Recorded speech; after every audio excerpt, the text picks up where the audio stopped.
আসসালামু আলাইকুম রহমতুল্লাহ। সুপ্রিয় শিক্ষার্থী বন্ধুরা, তোমরা সবাই কেমন আছো? আশা করছি তোমরা আলহামদুলিল্লাহ অনেক ভালো আছো। তো আজকে তোমাদের জন্য একটা ভিডিও নিয়ে আসছি, তা হচ্ছে নন ফাইনাইট ভার্বের যে তিন প্রকার নন ফাইনাইট ভার্ব। আমরা একটু বলি নন ফাইনাইট ভার্ব কি। নন ফাইনাইট ভার্ব হচ্ছে বাক্যে স্বাধীনভাবে অর্থ প্রকাশ করতে পারে না। এই নন ফাইনাইট ভার্ব হচ্ছে তিন প্রকার। তিন প্রকারের মধ্যে রয়েছে কি জিরান্ট, পার্টিসিপল আর ইনফিনিটিভ।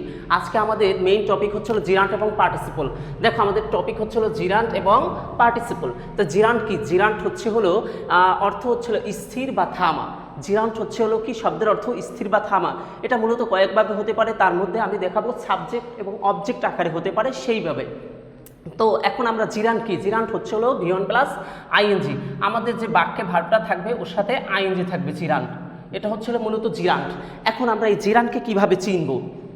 দেখো, জিরান্টকে চেনার অন্যতম একটা উপায় হচ্ছে তোমরা যেখানে V1 প্লাস আইএনজি দেখবা, যদি বলে আইডেন্টিফিকেশন অফ জিরান্ট আর পার্টিসিপল, যে কোনটা জিরান্ট কোনটা পার্টিসিপল এরকম যদি বলে থাকে কোশ্চেনে, তখন তোমরা কি দেখবা যে যদি বাক্যে সাবজেক্টিভ আকারে বা অবজেক্টিভ আকারে, আমি দুটো নিয়ম দেখাবো, ক্লু দেখাবো। তো দুইটা ক্লুর ভিতরে একটা হচ্ছে সাবজেক্টিভ আকারে আর একটা হচ্ছে অবজেক্টিভ আকারে। তো সাবজেক্টিভ আকারে যেগুলো থাকবে, যেমন এখানে আমি এক্সাম্পলটা প্রথম দিয়েছি, reading is a good habit.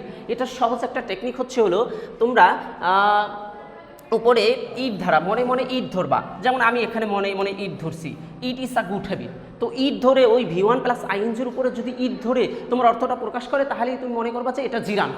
আর যদি অর্থটা প্রকাশ না করে তাহলে মনে করবা কি এটা পার্টিসিপল। যেমন পার্টিসিপল মানে কি চলমান বোঝাবে। যেমন এখানে দেখো, আমি যদি এখানে ইট ধরি, যেমন এ ইট বাস, অর্থটা হয়? অর্থটা কিন্তু হয় না।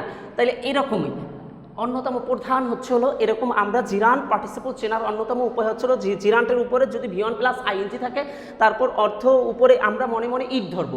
ইট ধরার পরে যদি অর্থটা প্রকাশ করে তাহলে সেটা জিরান্ট। যেমন দেখো, ইট ধরছি আমি V1 প্লাস আইএনজির উপরে ইট ধরছি, ইট ইজ আ গুড হ্যাবিট। দেখো এটা একটা ভালো অভ্যাস, এটা কিন্তু অর্থ প্রকাশ করছে। তা অর্থ প্রকাশ করলে সেটা কিন্তু আমাদের জিরান্ট হয়ে যাবে। দেখো দ্বিতীয় নাম্বারটা কি? Swimming is a good habit.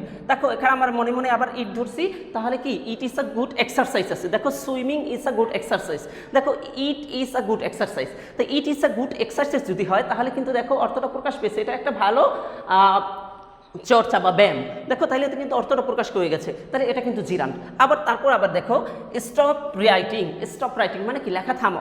দেখো এখানে যদি আমরা আবার মনে মনে ইট ধরি, তাহলে কি স্টপ ইট মানে ইহা থামো, তাহলে কিন্তু অর্থ প্রকাশ করে গেছে। আর অর্থ প্রকাশ করলে ইট ধারা মনে মনে আর কি V1 প্লাস আইএনজির উপরে ইট ধরে যদি অর্থটা প্রকাশ করে তাহলে সেটা জিরান্ট। তাহলে কি? সেটা জিরান্ট। আর যদি অর্থ প্রকাশ না করে সেটা পার্টিসিপল। সহজ হিসাব। দেখো এখানে কিন্তু হয়েছে স্টপ ইট, এই যে আমি মনে মনে উপরে ইট ধরেছি, তাহলে সেটা কি হয়ে গেল? জিরান্ট হয়ে গেল। আর পার্টিসিপলের ক্ষেত্রে পার্টিসিপল মানে হচ্ছে চলমান বোঝাবে, আর জিরান্ট মানে কি? স্থির বোঝাবে, থামা বোঝাবে। দেখো reading is a good habit মানে কি? পড়া হয় একটা ভালো অভ্যাস। এখানে কিন্তু মনে করো চলমান কিছু বোঝায় না, এটা কিন্তু অভ্যাস বুঝাইছে। তাইলে মানে কি? এই অভ্যাসটা মনে করো স্থির বুঝাইছে, তাহলে এটা জিরান্ট। তারপর দেখো swimming is a good exercise. Swimming মানে সাঁতার কাটা, সাঁতার কাটা এটাও কিন্তু চলমান বুঝায় না, তাহলে এটাও জিরান্ট। তারপর দেখো স্টপ রাইটিং, লেখা থামাও, থামাতে বলছি কিন্তু, দেখো এটাও কিন্তু আমাদের জিরান্ট। এখন দেখো পার্টিসিপল। পার্টিসিপল মানে হচ্ছে চলমান বোঝাবে। যেমন দেখো এখানে এক্সাম্পল লিখছি কি? এ রানিং কার, একটা চলন্ত গাড়ি। তা এরকম যদি বুঝায়, এ রানিং কার, একটা রানিং বাস বা কার, ট্রেন এরকম হতে পারে। তো দেখো এ রানিং বাস, তাই এটা কি? এটা চলমান বুঝাইছে, তাহলে সেটা কি? পার্টিসিপল। তারপর দেখো এই ফ্লাইং বার্ড মানে একটা উড়ন্ত পাখি। দেখো এই ফ্লাইং বার্ড মানে উঠতেছে, তাহলে এটাও কি? পার্টিসিপল। এখন এই পার্টিসিপলকে আবার তিন ভাগে ভাগ করা হয়েছে: present participle, past participle, perfect participle. Present participle কি? V1 plus ING. Past participle কি? V3। তারপর পারফেক্ট পার্টিসিপল কি? Having plus V3। তো দেখো এখানে আছে এই বার্কিং ডগ সেলডাম বাইটস, প্রথমটার উদাহরণটা প্রেজেন্ট পার্টিসিপলের। দেখো এই বার্কিং ডগ সেলডাম বাইটস মানে একটা কি? ঘেউ ঘেউ করা কুকুর বলছে কিন্তু।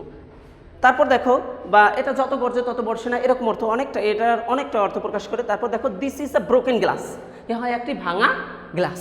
তা দেখো এখানে দেখো ব্রোকেন, ব্রোকেনটা কি ফর্ম? এটা হয়েছিল V3 ফর্ম। তাহলে আমরা জানি কি পাস্ট পার্টিসিপলে হচ্ছিল V3 ফর্ম, আমাদের স্ট্রাকচার কি? V3 form. তারপর দেখো পারফেক্ট পার্টিসিপলে কি আছে? হ্যাভিং প্লাস V3 আছে। তাই হ্যাভিং প্লাস V3 থাকে কি? দেখো having finished my duty I went there, তাই এটা কি?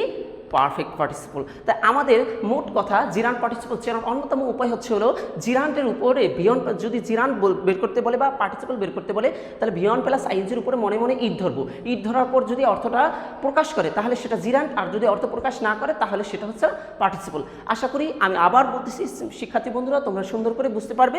তো জিরান্ট মানে হচ্ছিল স্থির আর পার্টিসিপল মানে হচ্ছিল চলমান, যেগুলো থামা বসা যেমন কি সেগুলোই হচ্ছিল জিরান্ট, থামা বসা অর্থ প্রকাশ করবে, আর যেটা চলমান বোঝাবে সেটা হচ্ছিল কি পার্টিসিপল।